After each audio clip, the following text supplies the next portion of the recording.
Hi guys, welcome back to the channel. Welcome to the channel if it's your first time around here. So I'm currently here outside Leeds Crown Court and I'm following on the case of Jessica Verbruggen. Now I've got a load of notes I need to go through, so I'm not going to do the full story here. I'm going to go edit this up, put it in order, and I'll come back to you in a minute. So I did intend to complete this report in town outside the Crown Court, but unfortunately my shorthand was just really bad and I was running around. The missus was actually in hospital getting some checks with the baby. So anyway, I didn't get it done, but I've just got back home and I've written it all up. So, as you know, I attended the very first hearing at the Magistrates Court and I said to you, which I always do, I will continue to follow this case till the very end. So that's exactly what I've done. So, I was already at Leeds Crown Court this morning and I was monitoring a separate case which ran quite late, so luckily I got out of that courtroom just in time, ran up to courtroom 10, and just as I got into the courtroom, I got inside and I found that PC Jessica Verbruggen was already in the dock. I took my seat in the in the reserved seating area for the press, and once the judge begun addressing the court, I immediately recognised this judge. I was like, hang on a minute, I know him. And it was none other than Judge Raymond Singh, who we met previously in Durham at the sentencing of former police constable Alan Dudzinski. It's a bit canny how the last two police cases that I've covered have had the same judge, but that's what it is anyway. So at this moment in time, a third male entered the courtroom. And I very soon discovered that this was in fact Kyle Simpkins, Police Constable Jessica Verbruggen's co-accused. So he also took his place within the dock. Now Judge Singh then proceeded to speak directly to Jessica Verbruggen.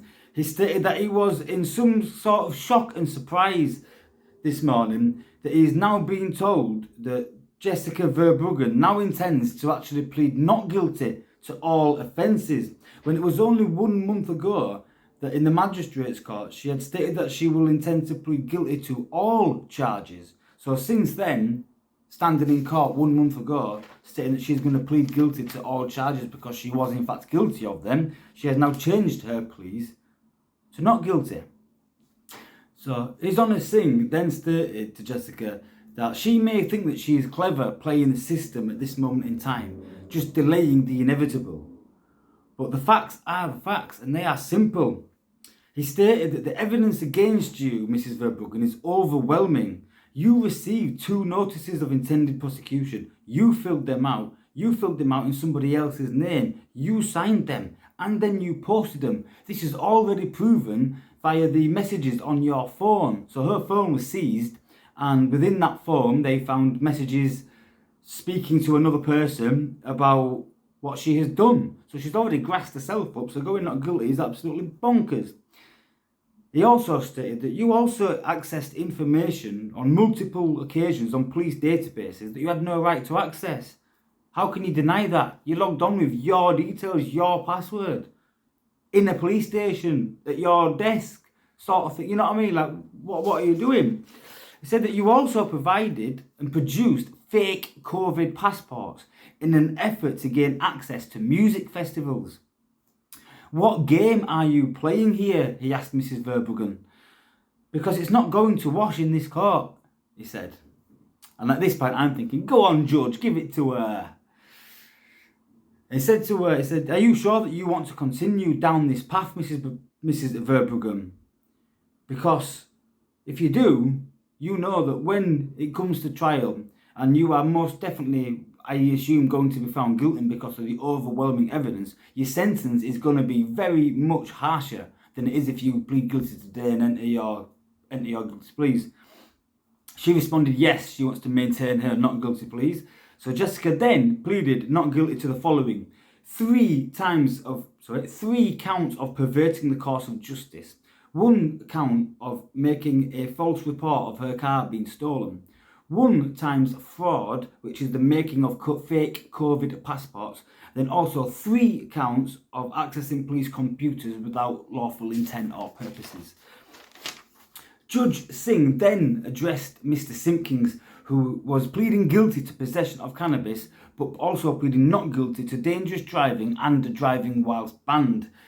His Honour Judge Singh asked for the reason behind his claim he was not the driver of the vehicle at the time, because his mobile phone has also been seized, and when that mobile phone was examined and the tracks of that phone were examined against the vehicle, well, lo and behold, his mobile phone travelled the exact same route at the exact same time as the vehicle was allegedly stolen.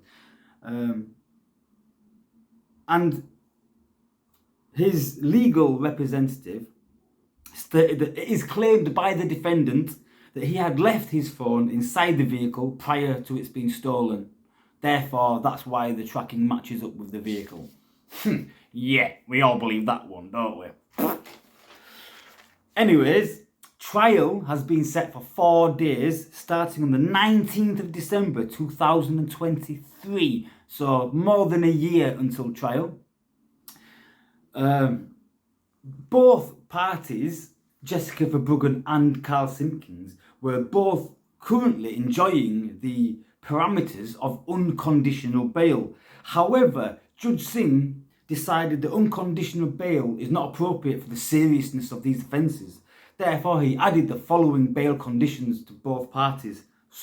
He added these bail conditions to the parties.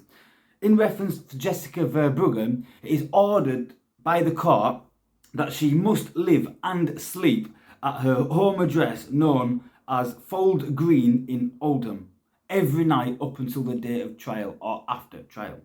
In relation to Carl Simpkins, it is ordered by the court that he must attend Elland Road Police Station in Leeds every Monday, Wednesday and Friday between the hours of 8 and 7 p.m. to sign bail. Failing to sign bail in any one of them situations would result in his warrant for his arrest being issued and he would be remanded in custody until trial.